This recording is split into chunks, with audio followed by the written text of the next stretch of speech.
साथियों नमस्कार, जय हिंद, वंदे मातरम।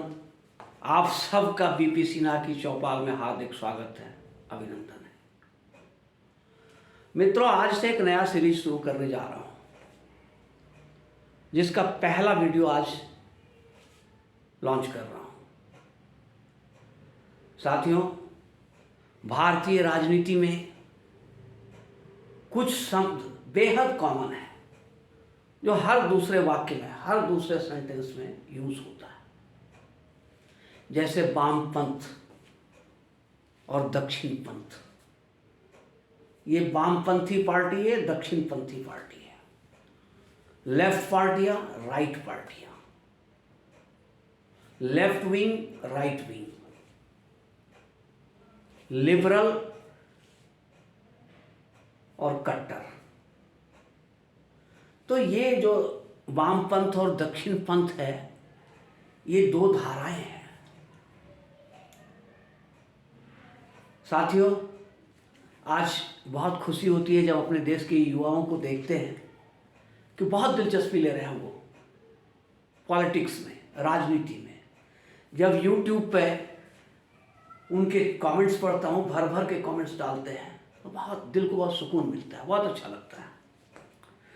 कुछ वर्ष पहले का आलम ये था कि राजनीति के तरफ कोई देखना तक नहीं चाहता था, देखने की बात क्या, थूकना नहीं चाहता था। इतनी गंदगी थी राजनीति के अंदर में, इतनी गंदगी फैला रखा था। पर आज 2014 के बाद से हमारे युवाओं में भी राजनीति के प्रति, सियासत के प्रति काफ़ी रुझान बढ़ा है, और एक सुखद आश्चर्य है। पर क्या हमारे युवा इस बात को जानते हैं कि ये वामपंथ और दक्षिणपंथ क्या है? वो नहीं जानते हैं, 99% नहीं जानते हैं। क्यों? कि उन्होंने सिर्फ सुना है, यूट्यूब पर, टीवी में, हर जगह वामपंथ दक्षिणपंथ, वामपंथ दक्षिणपंथ सुना है। अगर उनसे ये पूछा जाए कि आप क्या जानते हो वामपंथ और दक्षिणपंथ के विषय में, तो उनका सीधा सा जवाब, अरे भाई ये दो विचारधारा है, एक वामपंथी विचारधारा है, एक दक्षिणपंथी विचारधारा है। पर इन शब्दों की उत्पत्ति कहां से हुई, किस देश में हुई, और कब हुई, और कब ये विचारधारा के रूप में परिणत हो गया, ये शब्द वामपंथ और दक्षिण पंथ, लेफ्ट और राइट, ये कब विचारधारा में परिवर्तित हो गया और कब दुनिया में छा गया, इस बात की जानकारी नहीं है। अगर आप पूछा जाए, सर्वे करें, तो हमें इतने दिलचस्प जवाब मिलेगा ना कि हम हैरान रह जाएंगे। सॉरी, एक छोटा सा एग्जाम्पल मैं आपको देता हूं। एक स्कूल में ऑल ऑफ ए सडन एक स्कूल इंस्पेक्टर चला आता है, और वो एक क्लास में चला गया। उसने एक बच्चे को खड़ा करा और पूछा कि बेटा ये बताओ कि राजा जनक जी के धनुष को किसने तोड़ा था? बच्चा घबरा गया, रोने लगा, कहने लगा, सर मां कसम कहते हैं हम नहीं तोड़े थे। अब घबराने की बारी इंस्पेक्टर की थी। उसने क्लास टीचर्स से पूछा कि भाई ये क्या पढ़ाई हो रही है, ये क्या आईक्यू लेवल है आपके बच्चों का, ये क्या जवाब दे रहा है, मैं क्या सवाल करूं, क्या जवाब दे रहा है? तो टीचर का जवाब था कि सर मैं तो अभी नया नया आया हूं, 1 महीना हुआ है मेरे आए हुए, अब उसके मेरे आने के बाद से कोई धनुष नहीं टूटा है, अब उसके पहले अगर टूटा होगा तो मुझे नहीं पता। लेकिन एक बात है सर, यहाँ के बच्चे झूठ नहीं बोलते हैं, और उसमें भी वो मां कसम खा गया है, तो वाकई उसने नहीं तोड़ा होगा। टीचर घबरा के हेडमास्टर के पास पहुंच गया, सारा माजरा कह सुनाया कि ये क्या हो रहा है आपके स्कूल में। हेडमास्टर का जवाब था, कह रहे सर आप टेंशन मत लीजिए, उसी में से कौन सा सूरत तोड़ा होगा, अभी बांध करके पीटते हैं ना, अपने बक देगा कौन तोड़ा है। अब इंस्पेक्टर घबरा के फाइनली सेक्रेटरी के पास पहुंच गया, और उसने सारा माजरा कह सुनाया। सेक्रेटरी का जवाब था कि सर अब टूट ही गया है तो क्या करें, कहिए तो चंदा करके बनवा देते हैं। जो बचेगा आधा आधा कर लेंगे। तो ये जवाब ऐसा आपको कैसा लगा ये जवाब सुन करके? ठीक ऐसा ही कुछ जवाब आएगा हमारे युवाओं की तरफ से, 99% युवाओं की तरफ से। अब मैं बताता हूँ आपको कि लेफ्ट और राइट शब्द की उत्पत्ति कहाँ से हुई। क्योंकि आज मैं इस सीरीज की शुरुआत कर रहा हूँ, इसलिए ये बेसिक बातें मैं आपको बता रहा हूँ। गर्मी का सीजन था 1789, 1789। जगह था फ्रेंच संसद भवन, फ्रांस की संसद भवन। मामला था संविधान का ड्राफ्ट तैयार किया जा रहा था, संविधान का मसौदा बनाया जा रहा था।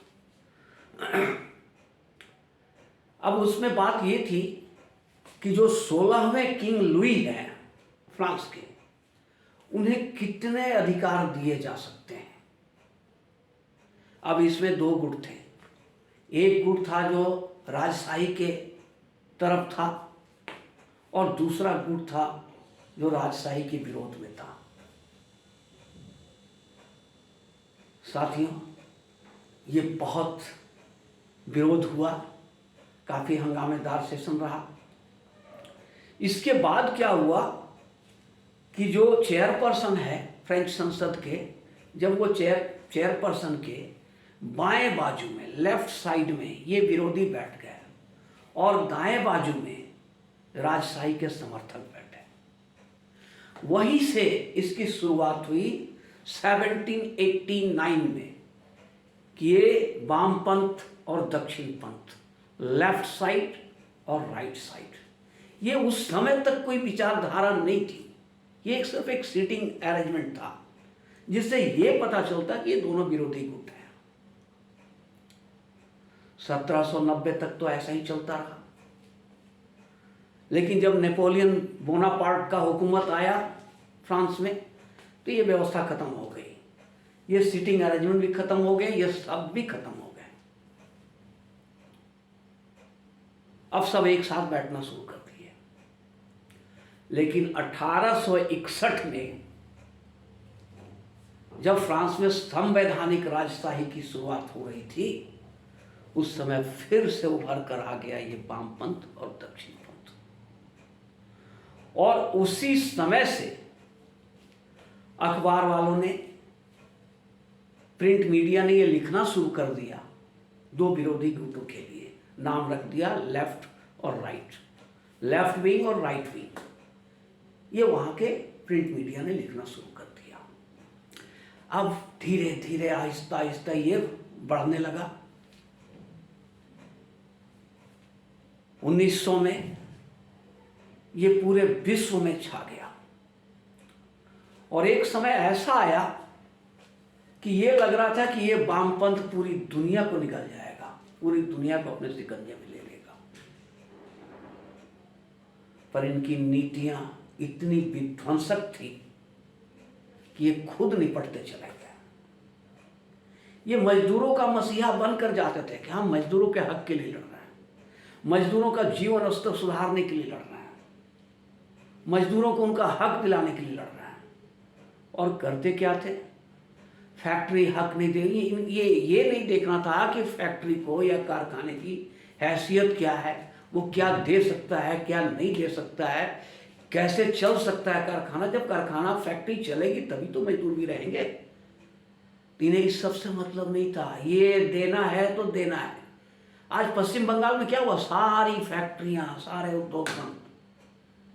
कारण एक ही, दित्ते होवे दित्ते होवे दित्ते होवे दित्ते होवे। ये करके सारी फैक्ट्रियों को, सारे कारखाने, सारे संस्थान बंद करवा दिए लोगों ने। अब जिन मजदूरों की लड़ाई ये लड़ रहे थे, वो मजदूर बेकार, बेरोजगार हो गए, भूखमरी के कगार पे आ गए। तो ये वामपंथी भी अपना झोला उठाकर कहीं और निकल लिए कि चलो कहीं और खुराफात करेंगे और फैक्ट्रियों को बंद कराएंगे। जहां तक दक्षिण पंथी की बात है, तो आरएसएस को अगर छोड़ दें हम लोग, क्योंकि वो कोई पॉलिटिकल पार्टी नहीं है, तो बीजेपी और शिवसेना भारतीय राजनीति में ये दो जो है दूर दक्षिण पंथी पार्टियां हैं, और बाकी सारी पार्टियां या तो लेफ्ट पार्टी है या लेफ्ट रुझान वाली पार्टी है, वामपंथी रुझान वाली पार्टी है। तो मित्रों, आज हिंदुस्तान ये देख रहा है कि वामपंथ पूरी दुनिया से ही नहीं, हिंदुस्तान से भी सिकुड़ गया। एक समय था कि सोवियत रूस से लेते हुए China, Poland, Hungary, Bulgaria, Czechoslovakia, Cuba, उत्तरी कोरिया, पूर्वी जर्मनी, ये सब के सब कम्युनिस्ट अम्ब्रेला में आ गए थे, कम्युनिस्ट छाते के नीचे आ गए थे, और ये लगने लगा था कि एक दिन पूरी दुनिया को ग्रस लेगा। कम्युनिस्ट अम्ब्रेला के नीचे सारी दुनिया आ जाएगी। पर इनकी नीतियां इतनी विध्वंसक थी कि दुनिया तो नहीं आई, ये खुद निकल लिए। सब जगह से इनकी बोरिया बिस्तर बंद गई। अब ये बचे हुए कहाँ पे हैं? अगर आप देखो तो उंगली पर गिन लोगे चाइना, उत्तर कोरिया, वियतनाम, क्यूबा, यहीं पे सांस ले पा रहे हैं। और उसमें भी चाइना अब पूंजीवाद की तरफ बढ़ता चला जा रहा है। वो सिर्फ मुखौटा है वामपंथ का, लेकिन काम उसका पूरा पूंजीवाद का ही हो रहा है। तो मित्रों, जहां एक तरफ वामपंथ के पैर उखड़ते जा रहे हैं पूरी दुनिया से, हिंदुस्तान में भी इन लोगों ने पैर जमाया था। बंगाल से लेकर त्रिपुरा, केरला, इन सब जगहों पर, इन स्टेटों में इनकी हुकूमत थी। पर आज सब जगह से उखड़ गया, सब जगह से उखड़ते जा रहे हैं। एकमात्र इनका छोटा सा किला बचा हुआ है, वो केरल है। और वहीं पे दक्षिणपंथी पार्टियों को आप देख लो, या अपनी नीतियों की वजह से, अपनी राष्ट्रभक्ति की वजह से ये काम करते हैं, अपने देश के गौरव के लिए, अपने राष्ट्र की सम्मान के लिए। आज 100 साल में इन्होंने पूरे भारत पे कब्जा कर लिया। दिल्ली के सल्तनत पे इनका कब्जा हो गया, और आधे से अधिक हिंदुस्तान में दक्षिणपंथी पार्टियों का, भाजपा का कब्जा हो चुका है। तो मित्रों, बातें तो बहुत सारी है। मैं धीरे धीरे एक एक करके आपसे सारी बातें करूंगा, एक एक वीडियो के माध्यम से ये वामपंथ और दक्षिणपंथ का खुलासा करूंगा, जो हमारे नए युवा हैं उन्हें समझने में बहुत मदद मिलेगी। आप सबको अगर मेरा ये विश्लेषण अच्छा लगता हो तो प्लीज़ इसे लाइक और सब्सक्राइब जरूर कर दें हमारे चैनल को। अब इसके साथ ही मैं आपसे इजाज़त चाहूँगा। धन्यवाद।